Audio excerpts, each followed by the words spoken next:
පාඩම් කරන්න ඕනි කියලා හිතාගෙන පොත අතට අරගෙන ඉඳගත්තා. පළවෙනි විනාඩි 5 හොඳට පාඩම් කරනවා. ඊට පස්සේ S2 ටික ටික බර වෙනවා. විනාඩි 5ක් S2 වහගෙන ඉන්නම් කියලා හිතනවා.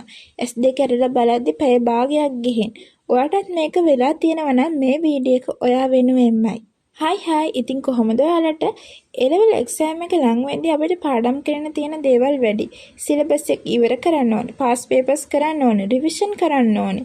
හැබැයි හැමදේම කරන්න ඉඳගත්තාම නිදිමත එනවා නම් ප්‍රශ්නේ ඔයා කම්මැලි කියන එක නම් නෙවෙයි. සමහර වෙලාවට අපි පාඩම් කරන විදිය, අපේ ස්ලීප් රූටින් එක, ස්ටඩි එන්වයරන්මන්ට් එක, බ්‍රේක් ගන්න විදිය මේ හැමදේම ફોකස් එකට බලපානවා. ඒ නිසා අද අපි කතා කරන්නේ කොෆි එකක් බීලා බලෙන් ඇස් අරගෙන ඉන්න ට්‍රික්ස් ගැන නෙවෙයි.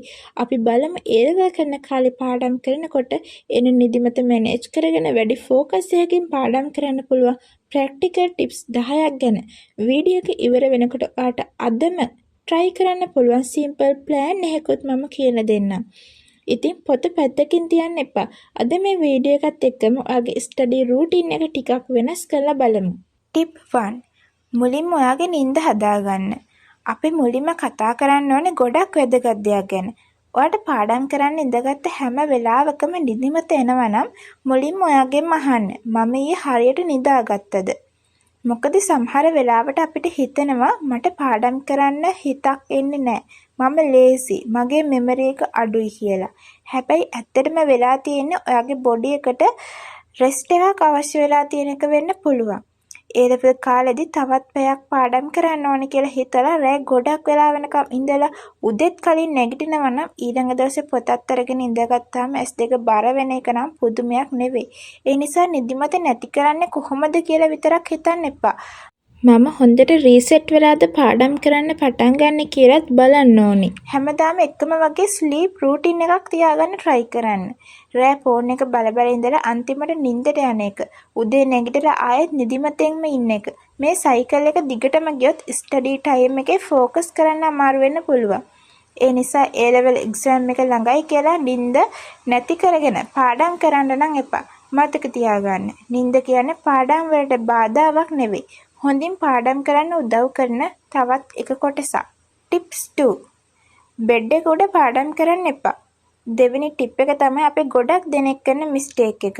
මම පොත අරගෙන බෙඩ් එකට ගිහින් පාඩම් කරන්න. මේක ඇහුවාම හරිම කම්ෆර්ටබල් අයිඩියා එකක් වගේ. කොට්ටෙත් තියෙනවා. ඇඳ හරිම කම්ෆර්ටබල්. ෆෝන් එකක් ළඟ තියෙනවා. හැබැයි විනාඩි කිහිපයයි. අනේ මට නිදිමතයි. ඒකට හේතුව අපේ බ්‍රේන් එකට ප්ලේස් එකත් එක්ක හැබිට් කනෙක්ට් වෙන එක. බෙඩ් එක කියන්නේ සාමාන්‍ය රෙස්ට් කරන්න, නිදා ගන්න භාවිතා කරන තැනක්. ඒ නිසා ඔයා ඇඳේ ඉඳගෙන පොත පාඩම් කරාට බ්‍රේන් එකට දැන් රිලැක්ස් වෙන්න වෙලාව කියන ෆීලින් එක එන්න පුළුවන්. ඒ නිසා පුළුවන් නම් පාඩම් කරන්න වෙනම ස්ටඩි ප්ලේස් එකක් හදාගන්න. ලොකු ටේබල් එකක් අවශ්‍ය නැහැ. පුංචි ටේබල් එකක් වුණත් කමක් නැහැ.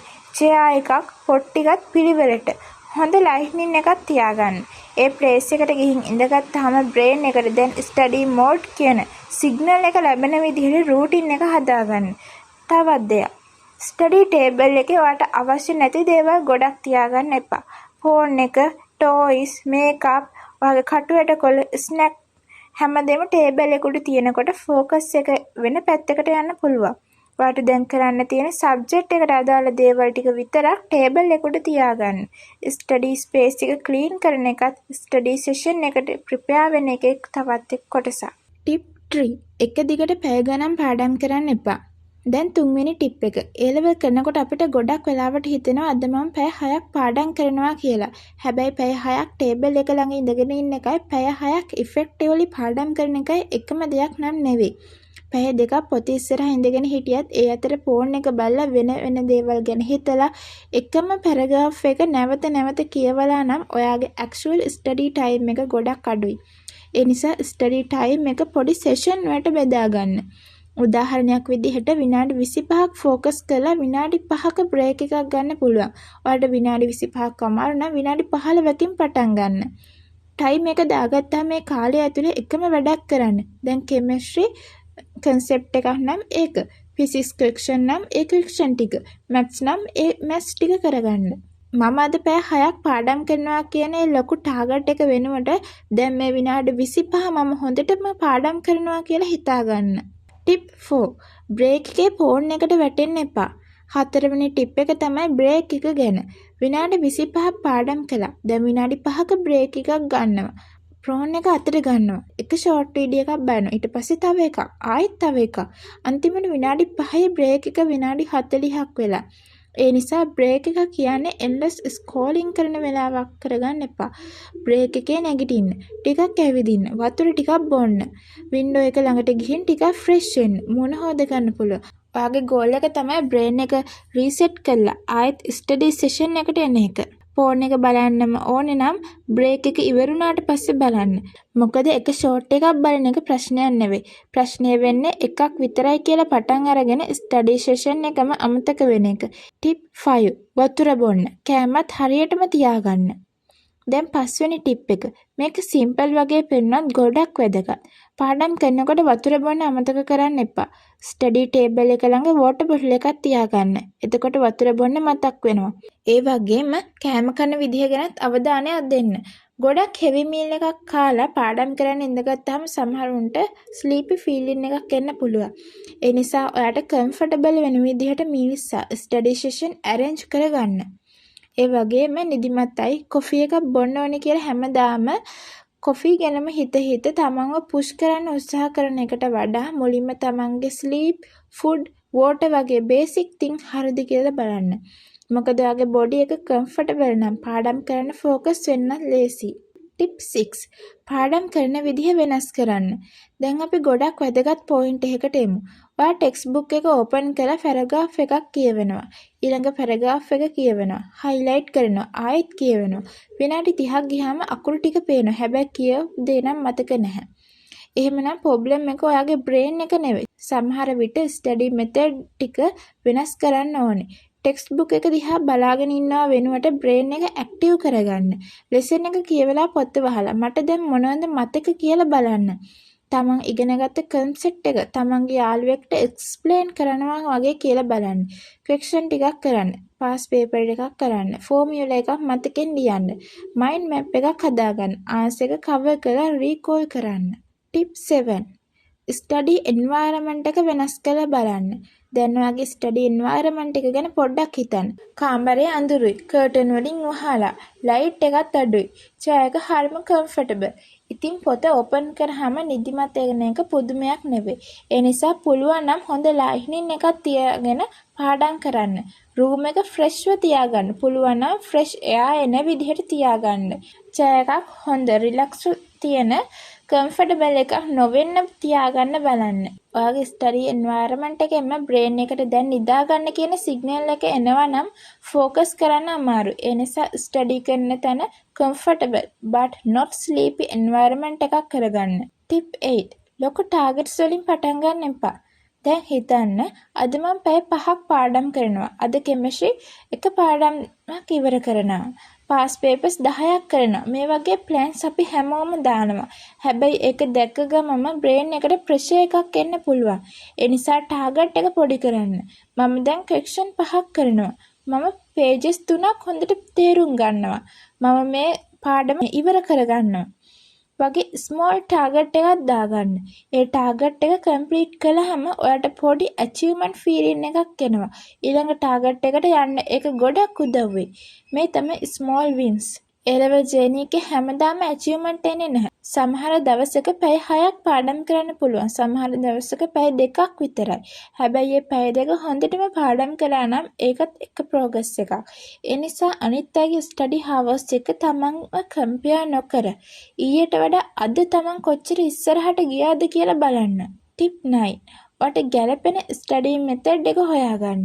අපි හැමෝම එක වගේ නෙවෙයි. සමහරුන්ට උදේ පාඩම් කරනකොට ෆෝකස් හොඳයි. තවත් කෙනෙක්ට හවස. සමහරුන්ට තියරි කියවද්දි නිදිමතයි. හැබැයි ප්‍රශ්න කරනකොට හොඳට ෆෝකස් එකේ ඉන්න පුළුවන්. තවත් කෙනෙක්ට ලියනකොට තමයි හොඳටම මතක හිටින්නේ. ඒ නිසා අනිත් කෙනෙක්ගේ රූටින් එක Tamanට කොපි කරගන්නම ඕනේ නැහැ. ඔයාට ගැළපෙන මෙතඩ් එක හොයාගන්න. ඔයාට තියරි කියවෙනකොට නිදිමත එනවා නම් ඒක ඔයා ඇලර්ට් වෙලා ඉන්න වෙලාවකට දාලා බලන්න. ප්‍රශ්න කරන්න වෙනත් සෙෂන් එකකට දාගන්න. තවත් වැදගත් දෙයක් තමයි easy task taking start කරන එක. සමහර වෙලාවට අපිට පාඩම් කරන්න බැරි නෙවෙයි. පටන් ගන්නයි අමාරු.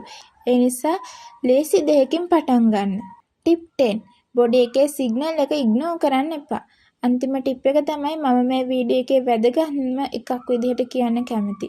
නිදිමත ආවහම හැම වෙලාවෙම නෑ මම ඒක ඉග්නෝර් කරනවා කියලා බලෙන් පාඩම් කරන්න එපා. මුලින්ම තමන්ගෙන් අහන්න මම ඊයේ හරියට නිදාගත්තද? මම අද හරියට කෑවද? වතුර බිව්වද? මම පැය ගාණක් බ්‍රේක් එකක් නැතුව ඉඳගෙනද හිටියේ? මම ෆෝන් එක දිහා ගොඩක් වෙලා බලාගෙනද හිටියේ? මේ වගේ දේවල්. ඒවා හරියටම කරලා නිතරම අසාමාන්‍ය විදිහට නිදිමත දැනෙනවා නම් ඒක හැමදාම ඉග්නෝර් කරනව වෙනුවට විශ්වාස කරන වැඩිහිටියෙකුට කියලා අවශ්‍ය නම් වෛද්‍ය උපදෙසක් ගන්න එකත් වැදගත්. මොකද ඒ ලෙවල් රිසල්ට් එකක් වෙනුවට අපේ හෙල්ත් එක නැති කරගන්න ඕනේ නැහැ. අපිට ඕනේ හොඳ රිසල්ට් එකක්. ඒ වගේ මේ රිසල්ට් එක වෙනුවෙන් වැඩ කරන අතරේ අපිව බලා ගන්නත් ඕනේ. ඒ නිසා ටාගට් එක වෙන්න ඕනේ මම කොහොම හරි පැය ගාණක් පාඩම් කරනවා කියන එක නෙවෙයි. මම මගේ ටයිම් එක හොඳට යූස් කරලා මට පුළුවන් උපරිමයෙන්ම ඉගෙන ගන්නවා කියන එකයි. ඒ තමයි රියල් ප්‍රොඩක්ටිවිටි එක. ඉතින් ඒ ලෙවල් කරන මගේ යාළුවනේ අද අපි කතා කරේ නිදිමත නැති කරගන්න මැජික් ට්‍රික් එකක් ගැන නෙවෙයි. මොකද ඇත්තටම එහෙම මැජික් ට්‍රික් එකක් නැහැ. හැබැයි වගේ දවසේ පොඩි දේවල් වෙනස් කළොත් පාඩම් කරන ක්වොලිටි එක ගොඩක් වෙනස් කරගන්න පුළුවන්. අද ඉඳන් ඔයාට කරන්න තියෙන එකවර හැමදේම චේන්ජ් කරගන්න එක නෙවෙයි. මේ ටිප්ස් 10න් ඔයාට ලේසිම ටිප් දෙකක් තෝරගන්න. අදම try කරන්න. ඊළඟ දවසේ තව එකක් add කරගන්න. මතක තියාගන්න ඒ ලෙවල් කියන්නේ එක දවසකින් ජය ගන්න දෙයක් නෙවෙයි. දවසින් දවස කරන පොඩි effort එකතු වෙලා තමයි අන්තිම result එක හැදෙන්නේ. අද ඔයාට පාඩම් කරන්න බැරි වුණා නම් මට බෑ කියලා හිතලා දවසම අතහරින්න එපා. ඒ වෙනුවට පොත අරගන්න. ෆෝන් එක පැත්තකින් තියන්න. විනාඩි 25කට ටයිම් එක දාගන්න.